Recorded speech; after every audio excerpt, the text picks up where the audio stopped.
Hello everyone, I really hope you are doing great. आज हम लोग कमीशंस पढ़ेंगे under CPC which is from section 75 to 78।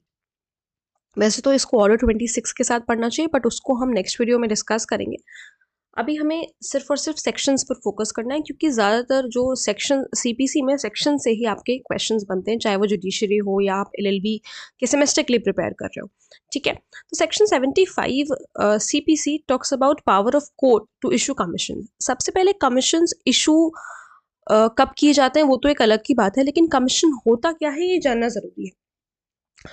तो commission जो है वो एक तरीके का इंस्ट्रक्शन होता है जो कि कोर्ट के द्वारा दिया जाता है। It is given by the court to any person on the court's behalf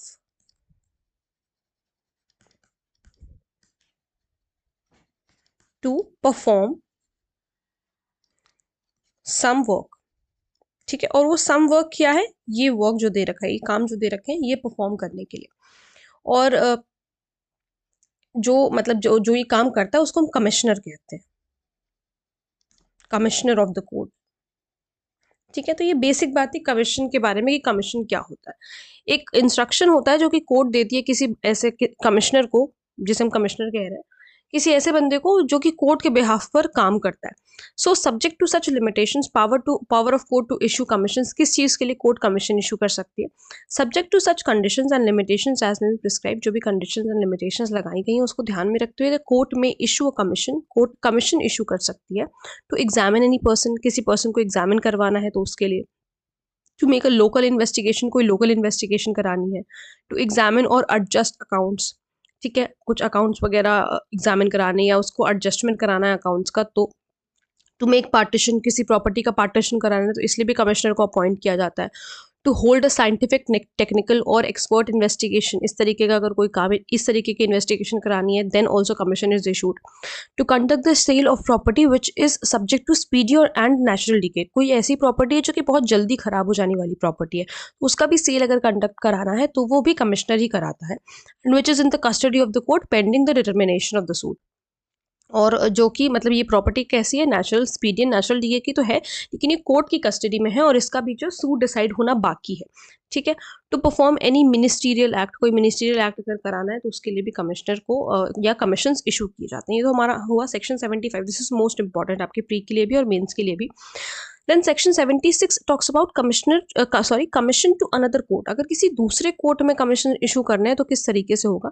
so commission for the examination of any person may be issued to any court not being a high court, किसी भी court को issue किया जा सकता है लेकिन वो high court नहीं होना चाहिए। Situated in a state other than the state in which the court of issue is situated. देखो, एक कोर्ट मान लो एमपी में है, दूसरा कोर्ट यूपी में है, तो एमपी से यूपी कमीशन जा सकता है, लेकिन ये यूपी का हाई कोर्ट नहीं होना चाहिए। ठीक है, हाई कोर्ट नहीं होना चाहिए बस। एंड हैविंग ज्यूरिसडिक्शन, मतलब ये कह रहे हैं कि एक स्टेट से दूसरे स्टेट जा सकता है कमीशन, ऐसा नहीं है कि नहीं जा सकता। And having jurisdiction in the place in which the person to be examined reside, और वही वहां पर जो है ज्यूरिसडिक्शन होना जरूरी है जहां पर वो पर्सन रिसाइड कर रहा है। ठीक है, subsection 2 says every court receiving a summon for the examination of any person, हर कोर्ट जो कि समन रिसीव करे, मान लीजिए यूपी अगर रिसीव करे summon of any person under subsection 1 shall examine him, तो ये कोर्ट जो है उसको एग्जामिन करेगी। ठीक है, और कॉज हिम, मतलब और cause him to be examined pursuant thereto and the commission when it has been duly executed, जब सही से ड्यूली एग्जीक्यूट हो गया तो उसको रिटर्न कर दिया जाएगा टुगेदर विद द एविडेंस, जो भी कुछ एविडेंस यूपी के कोर्ट ने लिए हैं, taken under it to the court from which it was issued, unless the order for issuing this commission has otherwise directed, in which case the commission shall be returned in terms of such order। ठीक है, तो मतलब इनके कहने का मतलब वो है कि रिटर्न कर दिया जाएगा सारी चीजें एविडेंस के साथ। फिर section 77 says letter of request in lieu, यानी इन ल्यू ऑफ इशूइंग, इन ल्यू का मतलब है इन प्लेस ऑफ, कि कमीशन इशू करने के बजाय द कोर्ट में issue a letter of request to examine a witness residing at any place which is not within India. कोई ऐसी प्लेस में अगर लेकर के, कोई ऐसी प्लेस में अगर कमीशन इशू करने की बात है तो वहाँ पे कमीशन ना बोल करके इन्होंने लेटर ऑफ रिक्वेस्ट बोल दिया है, अगर इंडिया के बाहर जा करके उसको विटनेस को किसी विटनेस को एग्जामिन करना है जो कि इंडिया से बाहर अगर रह रहा है, तो वहाँ पर हम ये नहीं बोल रहे हैं कि हम कमीशन इशू करेंगे, हम वहाँ पर फिर लेटर ऑफ रिक्वेस्ट इशू करते हैं, ठीक है। Then section number 78 and the last section, commissions issued by foreign courts. So subject to such conditions, अब कौन इशू कर रहा है, फॉरेन कोर्ट इशू कर रहा है, तो subject to such conditions and limitation as may be prescribe, जो भी कंडीशंस एंड लिमिटेशंस लगी हुई हैं उसको ध्यान में रखते हुए the provisions as to execution and return of commissions for the examination of witnesses shall apply to the commission issued by और at the instance of.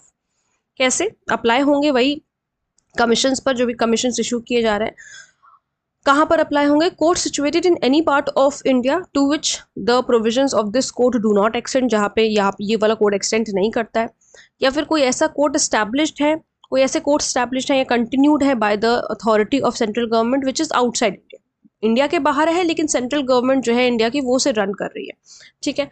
Courts of any state और कंट्री आउटसाइड इंडिया, तो इन सारी चीज़ों पर वही commissions apply होंगे। अच्छा, इसमें जो आपको मोस्ट इंपॉर्टेंट जो आपके सेक्शन है जिन्हें आप छोड़ नहीं सकते, वो सेक्शन नंबर 75 है, 76 चाहे तो देख सकते हो, बहुत ज़्यादा इंपॉर्टेंट नहीं है, और सेक्शन 77 इसको प्री के लिए आपके बहुत ज़्यादा इंपॉर्टेंट है, ठीक है। तो ये थे हमारे कमीशंस का लेक्चर। आई होप आपको लेक्चर पसंद आया होगा, लेक्चर समझ में आया होगा। अगर कोई प्रॉब्लम है, कोई डाउट है, तो आप मुझसे कॉमेंट सेक्शन में पूछ सकते हैं। मिलते हैं नेक्स्ट वीडियो में। Thank you so much.